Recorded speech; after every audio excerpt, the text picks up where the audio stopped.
I had today's sermon all prepared. I worked on it before I left and worked on it while I was with Amanda and Glenn. And yesterday I worked on the outline in Denver Airport and thought I'd get up early this morning, which God did wake me up early this morning, to work on the PowerPoint. But I've had a question going through my mind all week. And boy, Lord, what are you saying to me? And in my quiet time this morning, He answered. So today's message is not going to be on Matthew. Today's message is going to come out of Psalms 55, so you can turn there. And I thought about that, and I told John and Bill I'm not sure where God's going to go this morning with it. Don't know how long the message is going to be. We might have to go back to worship Him again. So, Bill, I need you to get back up there and put up second to the last, faith something. I never remember the titles. John and I laugh about that quite frequently. Yeah, there you go. How have you walked this week? Leave it blank for a moment, Bill. How have you walked this week? Been walking, or maybe the past couple of weeks, been walking by faith? Been walking by sight, what you could see, what you could do, what you knew you could accomplish, the money you had, that you could make it stretch, the difficulties you're going through. Hey, it's not a problem, man, I can handle this, I'm strong, and, I've made it through difficult times before.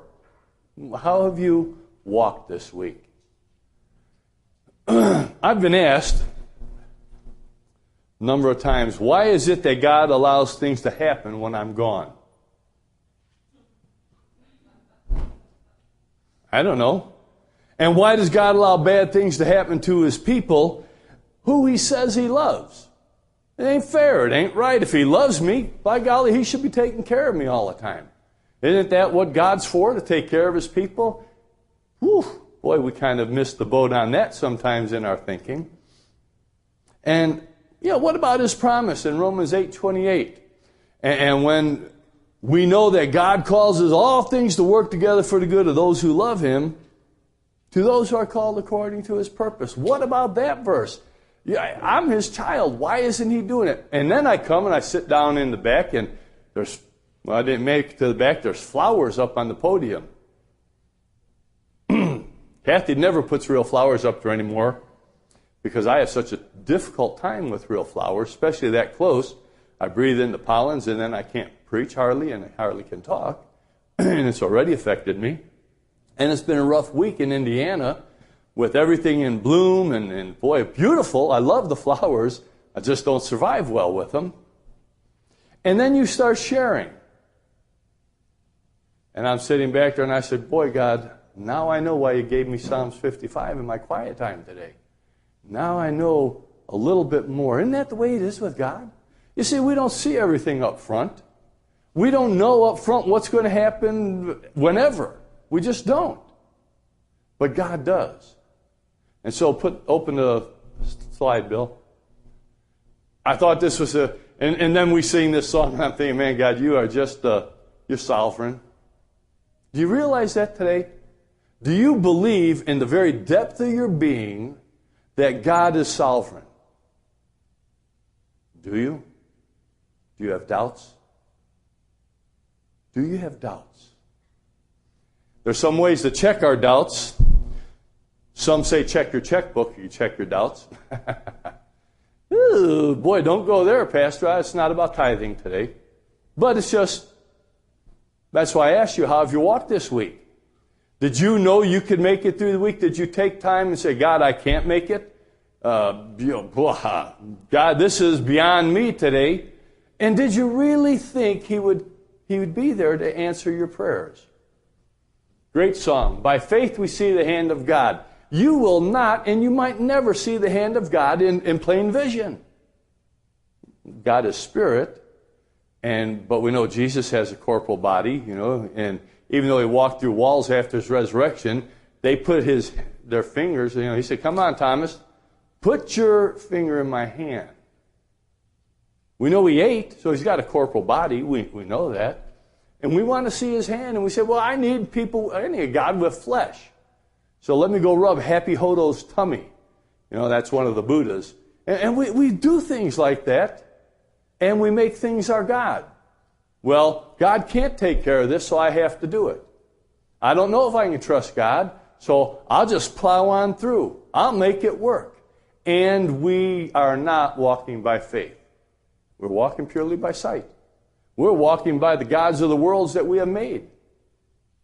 And we sing these great hymns. In the light of creation's grand design, I love the flowers, even though I make some of the allergies go crazy. I do love them. I love God's grand design. We went to an arborarium, conservatory we went to. We didn't make it to the other. And it was all about South American flowers. It was incredible. Just incredible to see. In Indianapolis, Amanda wanted to get Mom there. It's where Glenn's brother got married, where Glenn did the service. In the lives of those who prove his faithfulness, that should be you and I, proving his faithfulness to the world around us. You see, but if we're walking by sight and not by faith, what are we proving to the world around us? That we're capable of doing all things? I realized a long time ago I'm not capable of doing much. And I realized while I was gone, these questions, as Janice and I talked, she called me right away, called Peg, and because she couldn't find my phone number, I said, Janice, all you had to do is push send. And you would have found it there because I had called her. But she did, now I know how to do that. Because if you push send, it brings up your phones that you called. So I talked with her for quite a while, a number of times this week. She says, Pastor, why is it that things happen when you're gone? I question that too. In the lives of those who prove his faithfulness, who walk by faith and not by sight. By faith our fathers roamed the earth with the power of his promise in their hearts. That's a pretty key line, isn't it? I love the Cathys, man. God is really using them to write modern, current hymns about real life. With the power of his promise in our hearts, of a holy city built by God's own hand. That's straight out of Scripture. That's what the people of old were looking for. That's what Abraham looked for, a city built by the hands of God. Are you looking for that? Or are you looking to make your own little world? You see, as pastor, can I take care of every need? Absolutely not. I don't have the ability. I will go on vacation from time to time, although I got to tell you, I've had some difficulty thinking about that. Thought, man, should I be taking vacations? Maybe, that's not the best thing in the world. Let me tell you a few things that happened while I've been gone. 2003, Amanda's senior trip. A man that wasn't a member of our church. He was frequent sometimes not. Put Pete through a bit of great turmoil. Killed himself. And I was gone. Jason calls me up and he says, whoa, now I got a couple of issues. I took his shotgun away from him a year before that because he was suicidal. I gave it back to him about 2 months before he killed himself because he seemed to be doing real well. I'm trained in that stuff. I've written about suicide. I should have known. Well, that's where we get in it. I should have and I can and why and that's thinking. But I was gone. And then last year, we're on our cruise. Kathy Lyons and Gerald wanted us to go on that cruise. The last time Gloria and I spent with Kathy, she said, I just want to go home. She didn't mean she wanted to go home to her house. We knew that. We sat in the car and we were choked up and talking about it in the parking lot at St. Luke's. We knew that Kathy was going to die probably while we were gone. And sure enough, Kathy died while I was gone. Wasn't easy. I questioned God about it. And then on top of all the struggles and all the difficulties Janice and Neil have faced this past few years, I'm gone and her mom dies. I've talked with the Lord about that many times. I asked him for a moratorium on death after Rachel died because I had dealt with some 13 deaths in less than a year of people in the church whose friends died or relatives died. Harold and Cathys' fathers both died several months apart, and went through that with them. Rachel dying about tipped me over the deep end. Just it was all accumulative. And I said, man, God, what do you expect? How can I go on? How do you take this? You ever ask that question? You wonder how a pastor can ask that question? Well, we'll go back to our song for a moment. Because here's what we forget.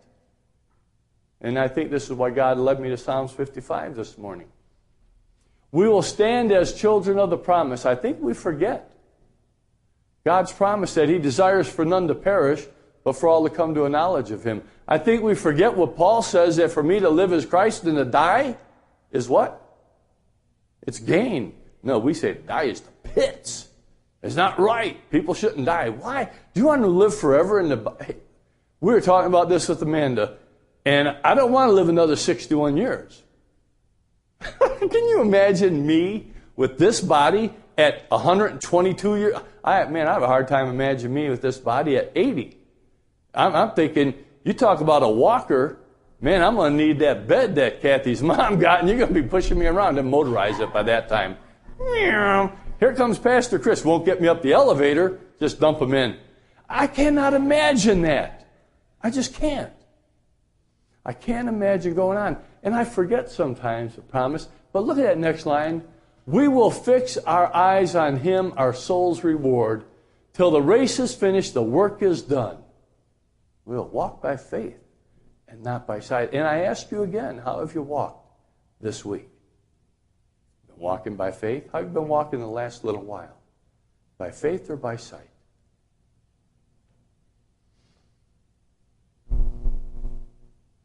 I felt bad about being gone.